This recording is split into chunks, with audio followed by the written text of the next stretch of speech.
Assalamualaikum warahmatullahi wabarakatuh. Saya Yogo Baranto dari Prodi Manajemen.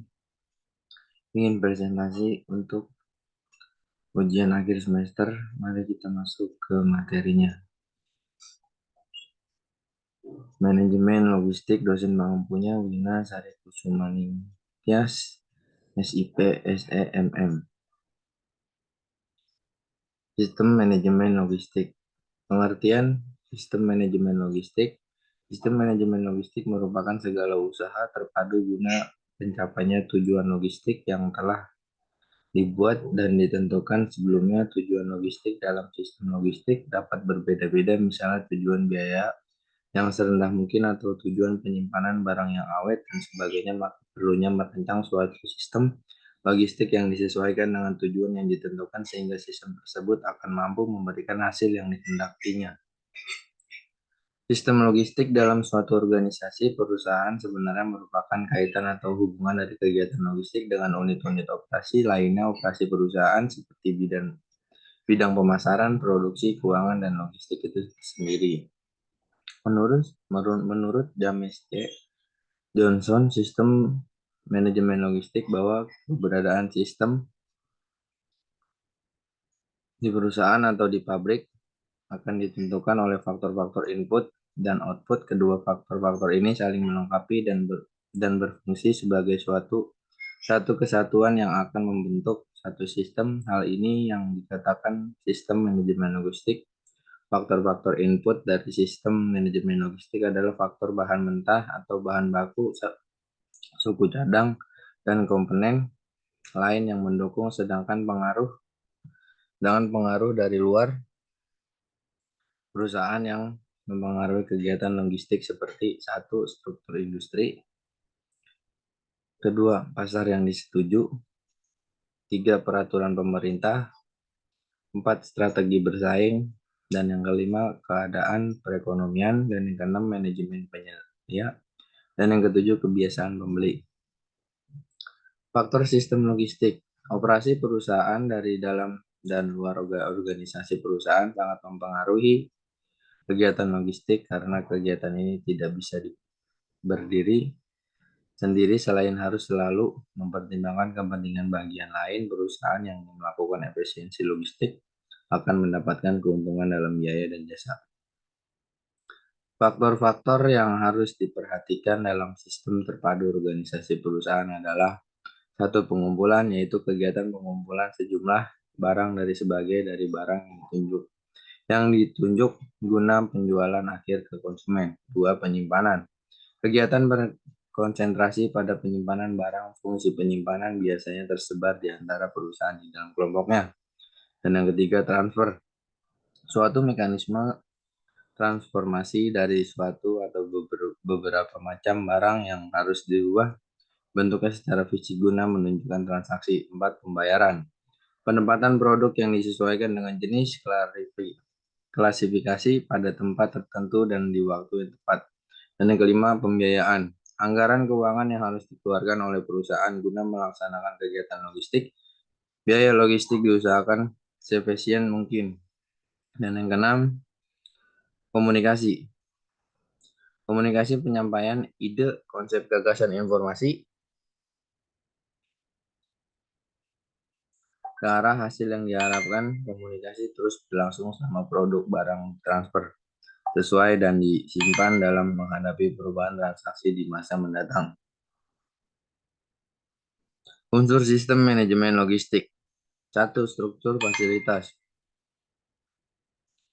Jaringan fasilitas yang dipilih merupakan suatu hal yang sangat fundamental bagi hasil akhir logistik. Jaringan fasilitas suatu perusahaan merupakan kegiatan mana melalui harga material, suku cadang, dan barang jadi angkut. Tujuan dari perencanaan yang baik meliputi fasilitas pabrik, gudang, toko-toko pengecer. Seleksi terhadap alternatif lokasi yang unggul dapat memberikan keuntungan yang kompetitif karena efisiensi logistik dapat dicapai dengan baik.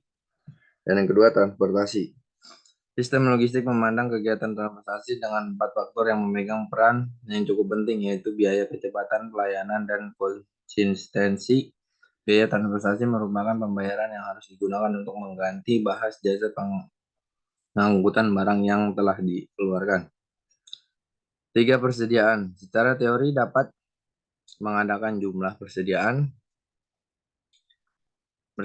yang sama dalam kurun waktu tertentu, akan tetapi bisa menerapkan jumlah persediaan yang berlainan di setiap kurun waktunya. Jumlah persediaan yang selektif akan mengkait 4 faktor, yaitu kualitas mutu, kebiasaan pemakai budaya, dan kedua kualitas produk yang dihasilkan perusahaan, dan yang ketiga penyatuan kegiatan transportasi untuk memilih transportasi dari perusahaan atau menyewa alat transportasi dari perusahaan pengangkutan umum yang resmi atau kedua-duanya.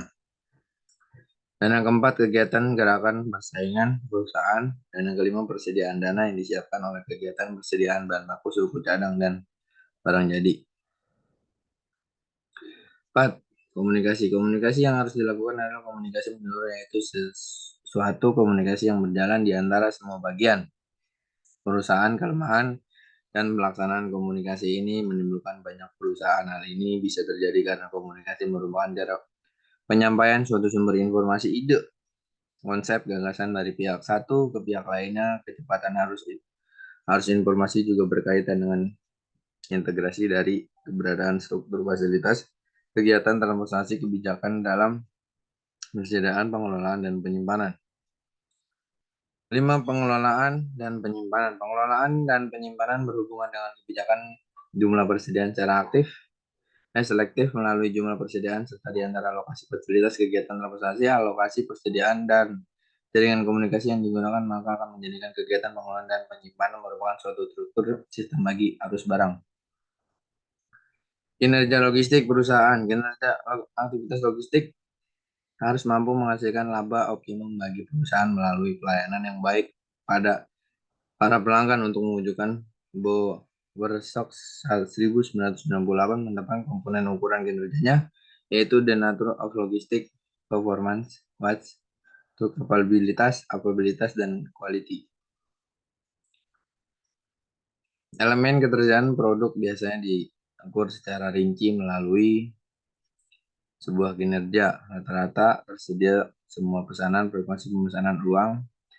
Titik berat faktor mutu dalam aktivitas logistik bisa disebabkan karena kesalahan pengiriman atau produk rusak untuk saat pengiriman. Jika hal ini terjadi, penyebab tidak tercapai proses penyampaian tujuan perusahaan. Oleh karena itu, untuk mengatur kinerja logistik menjadi pertimbangan penting, terutama menyangkut proses pengemasan dan pengangkutan. Strategi pengiriman barang. 1. Direct shipping. Pengiriman gudang dan distribution center biasanya barang-barang yang dikirim barang yang mudah rusak dalam jumlah besar dan produk spesial. Tidak ada safety stock jika ada masalah dalam pengiriman, sehingga risiko pengiriman yang bisa lebih tinggi. Dan yang kedua, pergudangan, warehouse atau pusat distribusi center. Dalam jumlah besar dan risiko ketidakpastian antara pasokan dan permintaan tinggi. Keuntungannya tersedia safety stock dan biaya transportasi.